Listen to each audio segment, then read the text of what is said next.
Hey friends, welcome back to our channel Hodgepodge Study. In this video, we gonna know what is Newton's third law of motion and also what it says.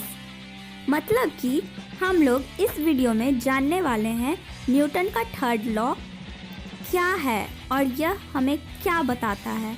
चलिए शुरू करते हैं. What is Newton's third law of motion? Then it is whenever two bodies interact with each other, the force exerted by the first body on the second is equal and opposite to that exerted by the second body on the first body. इसका मतलब होता है कि जब एक वस्तु किसी दूसरे वस्तु पर बल का प्रयोग करता है तो उसी क्षण वह दूसरा वस्तु पहले वस्तु पर वापस बल लगाता है और प्रयोग किए गए दोनों बल आपस में बराबर होते हैं पर उनकी दिशा अलग होती है, जैसा कि आप इस पिक्चर में देख रहे हैं.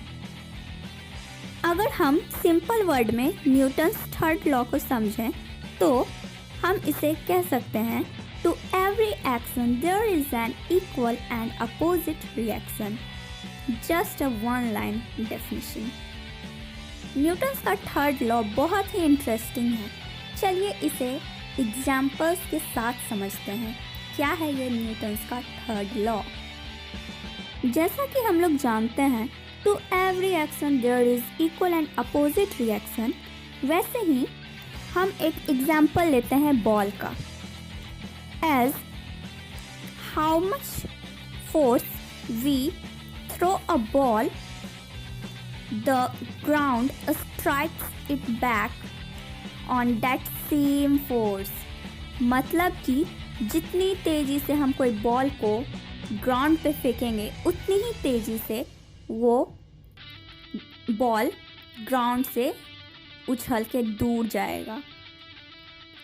जैसे कि आप देख रहे हैं ये बॉल है, इस पे हमने फोर्स लगाया तो जितना भी फोर्स होगा उतना ही फोर्स जो सेकेंड बॉडी होगा वो लगाएगा. तो जो हम फोर्स लगाए वो तो एक्शन फोर्स हो गया और जो सेकेंड बॉडी लगाए यानी ग्राउंड उसका रिएक्शन फोर्स हो गया. तो यहाँ पे आराम से पता चलता है कि every action has equal and opposite reaction. चलिए चलते हैं अपने नेक्स्ट एग्जाम्पल के पास.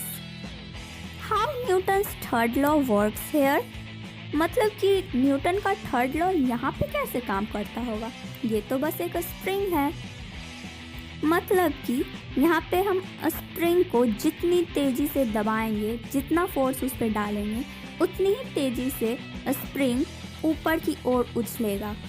जैसा कि हम लोग इस पिक्चर में देख रहे हैं कि हम लोग ऊपर से तो एक्शन फोर्स लगाएंगे ही बट नीचे से उसका रिएक्शन फोर्स भी बाहर आएगा. Means to every action there is an equal and opposite reaction. चलिए एक Newton's third law of motion का बहुत ही इंटरेस्टिंग एग्जाम्पल लेते हैं. Why do we feel a backward jerk on our soldier when we fire a gun? मतलब कि अगर हम कोई भी गन चलाते हैं या कोई गन से शूट करते हैं तो हमें पीछे की तरफ अपने सोल्जर पे जर्क क्यों लगता है, पीछे की ओर हमारे सोल्जर पे धक्का जैसा क्यों लगता है? क्योंकि यहाँ भी न्यूटन्स का थर्ड लॉ अप्लाई होता है.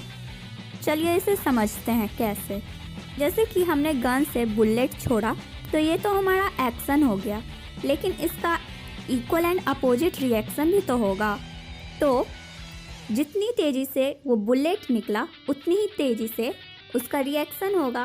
मीन्स आगे से बुलेट निकला तो पीछे वही फोर्स पीछे अप्लाई होगा, मीन्स गन का पीछे का भाग से. इसलिए हमारे सोल्जर पे जर्क हमें फील होता है. बेसिकली हम लोग कहें तो Newton's third law of motion describes the relationship between the forces of interaction between two objects. Okay, bye bye. This is enough for today.